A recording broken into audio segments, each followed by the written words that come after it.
Alright, what's up, guys? So, Ubisoft executive says gamers need to get comfortable with not owning your games. Ubisoft's director of subscription says that gamers need to start feeling comfortable with not owning their games they're playing, which pretty much they're saying that they're trying to push out the whole subscribe to Ubisoft services to play all these different games, at no extra cost, like not buying them and stuff. And I can somewhat support that. I can somewhat support that. But the thing is this. You guys are not putting out games not even worth subscribing for. I'm saying it's like when I played, the last game that I bought from Ubisoft was Avatar. I bought that game on PC because Ubisoft has sent me a discount code to just buy whatever game off of their Ubisoft Connect app. So I was like, okay, cool. Avatar done came out. Let me go ahead and see what this game's all about. Unplayable. All right, I remember when you went through the whole process of creating an avatar. I couldn't even choose certain faces because it wouldn't even allow me. And then when the game eventually did start, that game was so buggy and glitchy. I'm like, how am I supposed to? It was like, how in them old Bruce Lee movies where they have the English subs and stuff, and it's and they'll be talking, and so they're be moving like that. That's what that game was doing. And I'm thinking to myself, how is it that you guys make all of this money off of your video games? I'm saying you can release an Assassin's Creed, you can release a Tom Clancy game, you can release an Avatar game, you can release all these different games, right? I wonder how much money they make annually. Let me just look that up real quick. How much money does Ubisoft make yearly? No. How much make a year? In which Ubisoft generated 1.8 billion euros. Okay, so how much does that transfer over to? $1.9 billion. Yeah, 1.9. So almost $2 billion. My thing is this, and what concerns me is because I know the budget for some games usually be often 100 millions, maybe a little less, maybe a little more and stuff. But regardless, you guys are making almost $2 billion. And Avatar is the best. It's the state that it's in right now. Maybe that game might have had some updates. Maybe they might fix some things. But I'm like, fam, it shouldn't even have been like that.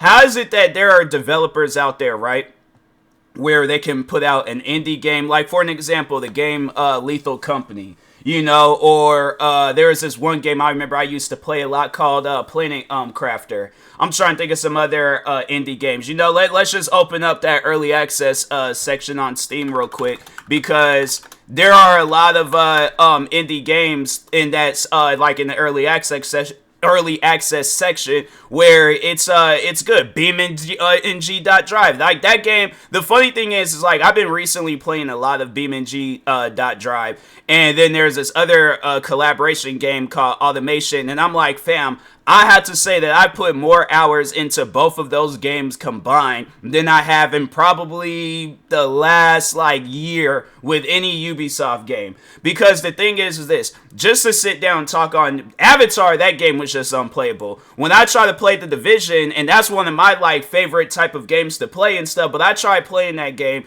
and that game, every time I'll sit there, I'll be playing it, I'll play it throughout the whole week, no issues, no problems, out of nowhere, game just randomly crashes. Why is that? Why is it that you're expecting people to pay you guys all this money for your games, yet you can't even put out a game that works? So it's is it really worth it to subscribe to your guys' service if the only game that you guys are going to work on is Rainbow Six Siege? I feel like that probably has to be the only complete game. I don't know. I haven't really been playing it, but I feel like if there's any game that's complete from the Ubisoft catalog, it is Rainbow Six Siege.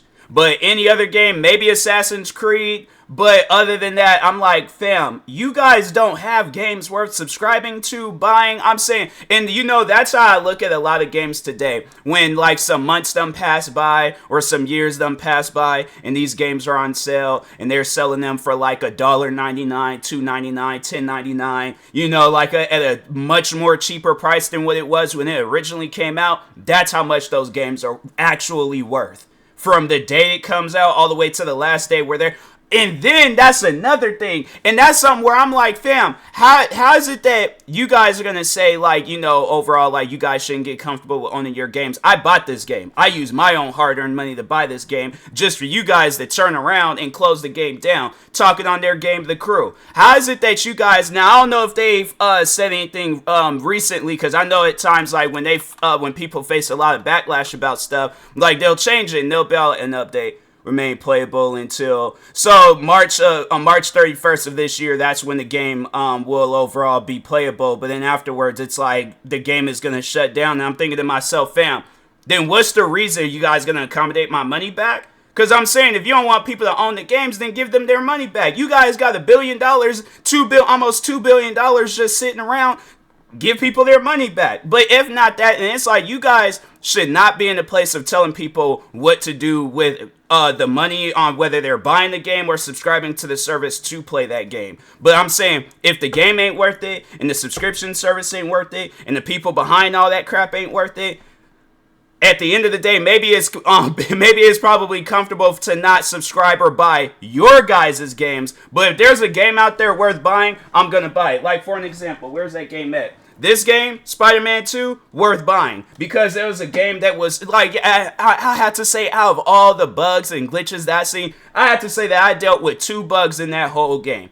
I haven't beaten the whole game. I mean, I beat the main story, but so far it's like the side missions and all that stuff. That I haven't done, but the 2 glitches I remember seeing in that game was one where I couldn't hit nobody. And then the other one was when you beat the game, then Miles Morales turned into like a small little cube. And I was like, wait a minute. Oh, no. And then there was another. So like two and a half glitches, because one of them was in the cutscene. But yeah, no, again, with Miles Morales, I think all of them were all Miles, bro. They dogged Miles Morales on Spider-Man 2, but because I think all of them was with him, all the bugs and stuff. But yeah, it was the one where he couldn't hit nobody, and then the cutscene one was where it just showed his head, so he was just invisible. He put his mask on, straight was on some Harry Potter stuff, just turned invisible. And then once when I had beat the game, they switched me over to Miles Morales, and then he was just a cube, and I'm like, that ain't maybe Spider-Cube, but not Spider-Man. I'm like, what?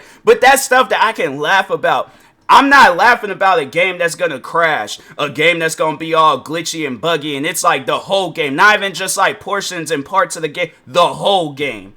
I'm saying, what are some other things? Yeah, it ain't worth it not owning or subscribing to your guys' games, but yeah, any other game out there where it's working and it's playable and it's actually worth buying, yeah, those games, yeah, I don't mind spending $70-something for Spider-Man 2. $70 for your guys' game, no, that's a robbery, bro. That is a legitimate robbery. Alright, so y'all should be the last ones telling people what to do with their games, on owning them, subscribing to them, and all that stuff. And I'm like, maybe focus on your guys' games first, making them playable games and actually fun and all that stuff. Then you can come out and have an opinion when it comes to gaming. But until then, it's like, nah, Ubisoft, you should be the last ones talking about what people should do with their games. So I ain't even hearing that. So anyways, and that being said, I will talk to y'all later. Thank you guys for watching. Like, subscribe if you're new to the channel, and peace.